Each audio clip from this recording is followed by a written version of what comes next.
Bienvenidos a una nueva clase del curso de coaching. Hoy hablaremos sobre la inteligencia emocional.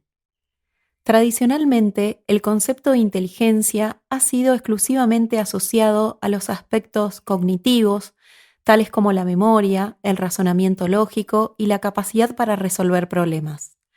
A partir de 1983, Howard Gardner introdujo el concepto de inteligencias múltiples partiendo de la idea de que los indicadores de inteligencia, como el coeficiente intelectual, no explican plenamente la capacidad cognitiva, ya que no tienen en cuenta ni la inteligencia interpersonal, que es la capacidad para comprender las intenciones y motivaciones de los demás, como tampoco la inteligencia intrapersonal, que es la capacidad para comprenderse a uno mismo, apreciar las propias emociones y gestionarlas.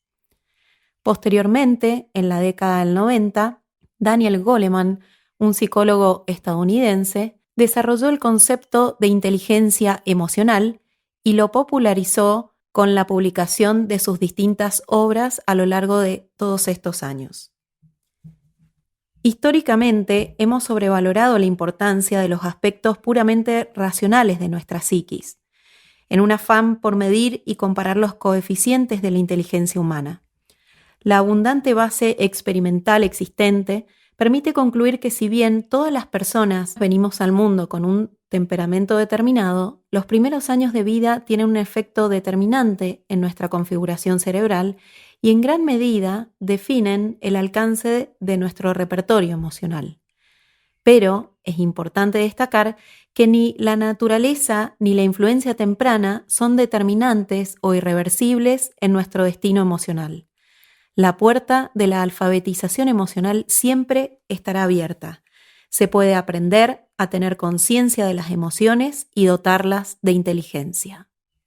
Daniel Goleman nos habla de dos mentes, la mente racional, que es la que relacionamos con la forma de comprensión consciente, de reflexión y análisis, y la mente emocional, la que tiene que ver con los impulsos, emociones y sentimientos.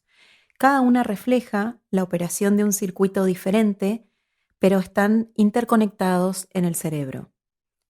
Popularmente se las distingue como corazón y cerebro. Tradicionalmente, la opinión generalizada ha sido que la emocionalidad se contrapone a la racionalidad y por lo tanto a la eficiencia en términos de comportamiento. Sin embargo, las teorías neurobiológicas y cognitivas modernas sostienen exactamente lo contrario. Es imposible ser racional sin ser emocional. Así, las partes del cerebro que se ocupan de los pensamientos racionales, como el lóbulo frontal y el neocórtex, se desarrollan y permanecen firmemente enraizadas a partir de las que se ocupan de las emociones básicas, la amígdala y el sistema límbico. Si bien en muchos momentos estas dos mentes, emocional y racional, operan en exquisita armonía, en la que la emoción alimenta e informa las operaciones de la mente racional, y la mente racional depura y a veces frena la energía de las emociones, existen momentos donde la balanza se inclina y la mente emocional es quien domina y aplasta a la mente racional.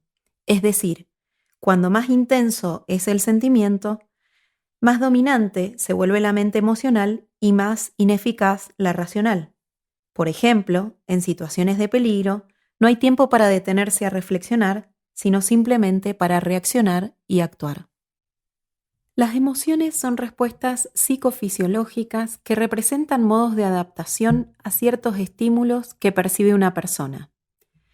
Como lo dice su etimología, la palabra emoción significa movimiento hacia. Y es que en esencia, toda emoción constituye un impulso que nos moviliza a la acción. Cada uno de nosotros viene equipado con una serie de predisposiciones biológicas. Sin embargo, nuestras experiencias y el medio en el cual nos toca vivir irán moldeando con los años ese equipaje genético para definir respuestas ante estímulos emocionales. Si bien algunos autores difieren, en general se considera que las emociones básicas son miedo, ira, alegría, tristeza y asco o desagrado. Aunque en lenguaje coloquial muchas veces se utilizan la palabra emoción y sentimiento como sinónimos, es importante conocer las diferencias entre emociones y sentimientos. Aunque son conceptos diferentes, en la práctica donde hay una emoción siempre hay un sentimiento o varios. Se presentan a la vez y aunque podamos ponerle palabras a esas sensaciones que sentimos, su diferencia muchas veces se vuelve más teórica que material porque no se puede aislar a un sentimiento de una emoción. Algunos puntos claves para entender las diferencias son que las emociones son estados transitorios, mientras que los sentimientos tienen una duración más larga, ya que durarán tanto como nuestro consciente dedique tiempo a pensar en él. Las emociones se dan de forma rápida e inconsciente, por el contrario, los sentimientos se dan cuando interviene la conciencia. La emoción siempre va primero. Sin emoción no va a haber un sentimiento. Una misma emoción puede despertar varios sentimientos en una persona. Además, como dijimos, las emociones son reacciones psicofisiológicas que ocurren de manera espontánea y automática. En cambio, los sentimientos son la interpretación que hacemos de esas emociones y se pueden regular mediante nuestros pensamientos. Por otro lado, las emociones tienen una intensidad mayor, mientras que los sentimientos, al intervenir la conciencia y los pensamientos, que son procesos más complejos, son menos intensos. En resumen, podemos decir que las principales diferencias entre emoción y sentimiento son su duración, intensidad y la reacción que generan en nuestro cuerpo. Volviendo al concepto de inteligencia emocional, podemos decir que es la capacidad para reconocer y comprender las emociones en uno mismo y en los demás, como así también para poder gestionar el propio comportamiento y las relaciones. Como mencionamos anteriormente, estas habilidades pueden aprenderse y perfeccionarse a través de la conciencia y el esfuerzo para entrenarlos. En síntesis, canalizar las emociones hacia un fin más productivo constituye una verdadera aptitud maestra, ya sea que se trate de controlar nuestros impulsos, de demorar la gratificación, de regular los estados de ánimo para facilitar el pensamiento y la reflexión, de motivarse a uno mismo para perseverar y hacer frente a los contratiempos, de asumir una actitud optimista frente al futuro, demuestra el gran poder de las emociones como guías que determinan la eficacia de nuestros esfuerzos. Desde el punto de vista de la psicología cognitiva, nuestras emociones y comportamientos dependerán de nuestra percepción de la realidad según nuestras creencias. Las emociones sanas son respuestas adecuadas a las circunstancias de la vida. El problema aparece cuando los pensamientos sufren distorsiones que magnifican las emociones al punto de que éstas se vuelven perjudiciales, impiden toda acción productiva y propician sufrimientos crecientes y sostenidos en el tiempo. Por lo tanto, integrar emoción y pensamiento resulta clave para un comportamiento efectivo en pos del logro de nuestros objetivos y de nuestro bienestar. ¿Por qué es importante la inteligencia emocional? Goleman plantea que nuestra capacidad intelectual aporta apenas un 30% al éxito laboral, profesional o personal, mientras que un 70% está influenciado por nuestra inteligencia emocional principalmente. Esto se debe a que, como dijimos anteriormente, nuestro coeficiente intelectual no está directamente relacionado con nuestra inteligencia emocional ni es garantía de éxito en nuestra vida. La educación formal tradicionalmente se ha enfocado en las competencias intelectuales, pero hoy es sabido que aquellos que se concentran exclusivamente en habilidades técnicas pueden convertirse en incompetentes emocionales.